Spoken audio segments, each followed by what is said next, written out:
আসসালামু আলাইকুম সুপ্রিয় দর্শক, শুভেচ্ছা জানবেন। ইউক্রেনের প্রেসিডেন্ট জেলেনস্কি যাচ্ছেন মার্কিন প্রেসিডেন্ট ডোনাল্ড ট্রাম্পের সঙ্গে বৈঠক করার জন্য। বৈঠকের উদ্দেশ্য একটাই, সেটি হলো যে রাশিয়া ইউক্রেন যুদ্ধ বন্ধ করা।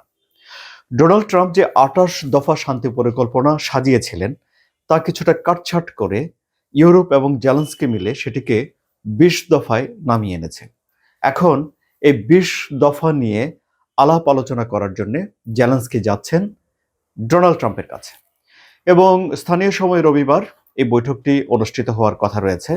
কিন্তু এই বৈঠকের আগে বেশ কিছু ঘটনা ঘটছে যা রাশিয়া ইউক্রেন যুদ্ধ পরিস্থিতির জন্য অত্যন্ত গুরুত্বপূর্ণ।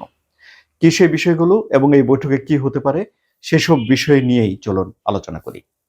প্রথমেই বলে রাখি যে এই বৈঠককে সামনে রেখে একটা ভয়ঙ্কর হামলা করেছে রাশিয়া, এবং সেই হামলায় ১০ ঘন্টা ধরে চলেছে হামলাটি। সেই হামলায় কিয়েভ শহরের ৩ ভাগ জায়গা তাপ প্রবাহ থেকে বঞ্চিত হয়েছিল। বঞ্চিত মানে হলো সেখানে তাপ প্রবাহ বন্ধ করতে হয়েছিল। হামলায় এই পরিমাণ ক্ষয়ক্ষতি হয়েছে। একজন মানুষ মারা গেছেন। জেলেনস্কি জানিয়েছেন যে ৫০০ ড্রোন দিয়ে রাশিয়া আক্রমণ করেছে এবং এই আক্রমণে ৪০টি মিসাইল ব্যবহার করা হয়েছে। আপনারা জানেন যে কিয়েভে এখন তাপমাত্রা ০ ডিগ্রিতে আছে। কাজে সেখানে যদি নিরবিচ্ছিন্ন তাপপ্রবাহ না থাকে তাহলে সেখানকার মানুষের ব্যাপক ভোগান্তিতে পড়তে হয়। এবং এই যে আক্রমণের এখন লক্ষ্যই হলো যে ইউক্রেনের বিদ্যুৎ ব্যবস্থাকে ভেঙে ফেলা, যেন শীতের এই সময়টিতে এসে তারা ঠিকঠাক মতো তাপ না পায়। এখন এই আক্রমণের বিষয়ে পুতিন কি বলছেন? পুতিন বলছেন যে তিনি একটা স্থায়ী শান্তি চান, এবং ফ্রান্সের প্রেসিডেন্ট ইমানুয়েল ম্যাক্রন বলছেন যে রাশিয়া এই যুদ্ধটা শুরু করেছে, আবার রাশিয়া বলে যে তারা একটা স্থায়ী শান্তি চায়। এই দুটো কথার মধ্যে একটা বিপরীতধর্মী বিষয় রয়েছে, মানে দুটো যুক্তি মিলে না। এটা ইমানুয়েল ম্যাক্রন বলেছেন। আবার জেলেনস্কি বলছেন যে রাশিয়া এই যে এত বড় আক্রমণ করছে, এই আক্রমণের একটাই অর্থ দাঁড়ায়, সেটি হলো যে রাশিয়া আসলে শান্তি চায় না। কিন্তু ভ্লাদিমির পুতিন বলেছেন যে শান্তির পথে, কূটনীতির পথে যদি এই যুদ্ধ বন্ধ করা না হয় তাহলে আক্রমণ জোরদার করা হবে এবং সামরিক উপায়ে রাশিয়া তার লক্ষ্য অর্জন করে নেবে। তাহলে রাশিয়ার লক্ষ্যগুলো কি? দুটো লক্ষ্য আপাতত বলি। একই হলো যে দনবাস নিজের দখলে নিয়ে যাওয়া। দ্বিতীয় বিষয় হলো যে ইউক্রেনকে নিরাপত্তার দিক থেকে, মানে তার সামরিক শক্তির দিক থেকে একটু খর্ব করে রাখা, যেন সে কখনো রাশিয়ার থ্রেট হয়ে না ওঠে।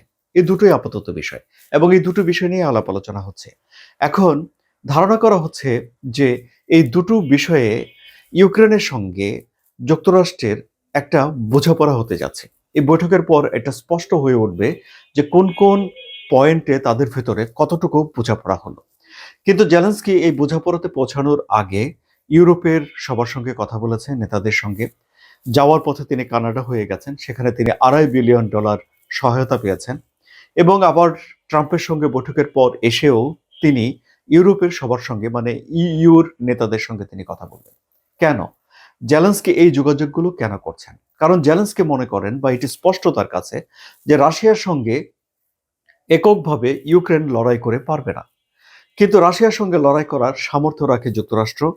রাশিয়াকে ঠেকানোর জন্য জেলেনস্কির মতে সামর্থ্য রাখে ইউরোপ, এবং ইউরোপ যুক্তরাষ্ট্রকে যদি জেলেনস্কি কাজে লাগাতে পারে তাহলে রাশিয়ার উপরে বড় ধরনের চাপ প্রয়োগ করা যেতে পারে বলে জেলেনস্কি মনে করেন।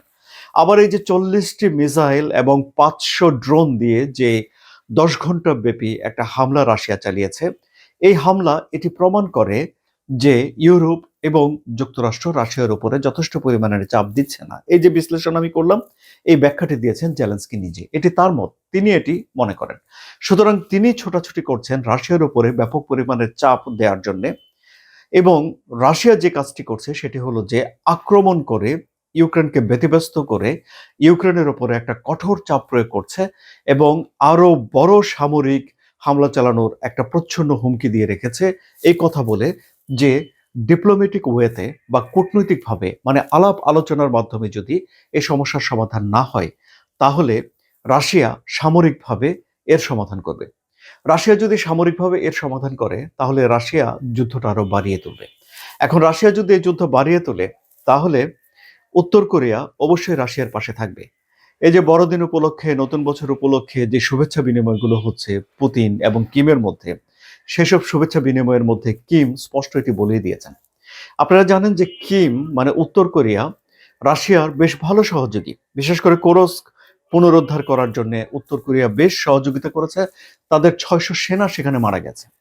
অর্থাৎ তারা রক্ত দিয়ে, জীবন দিয়ে, মৃত্যু দিয়ে রাশিয়ার সঙ্গে উত্তর কোরিয়া একটা বন্ধন তৈরি করেছে, যে বন্ধন আগামী দিনগুলোতেও অটুট থাকবে বলে কিম জানাচ্ছেন। যে কথা বলছিলাম, রাশিয়ার এই সামরিক শক্তি প্রদর্শন বন্ধ হতে পারে যদি কূটনৈতিকভাবে সবাই মিলে একটা সমাধানে পৌঁছে যাওয়া যায়।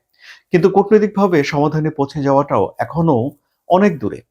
যদিও ডোনাল্ড ট্রাম্প মনে করেন যে তিনি আলোচনার শেষ দিকে চলে এসেছেন, সমাধানের একদম কাছাকাছি চলে এসেছেন, কিন্তু এখনো পর্যন্ত যতটুকু কাছাকাছি আসা গেছে সেটা গেছে ইউরোপের সঙ্গে ইউক্রেন এবং যুক্তরাষ্ট্রের।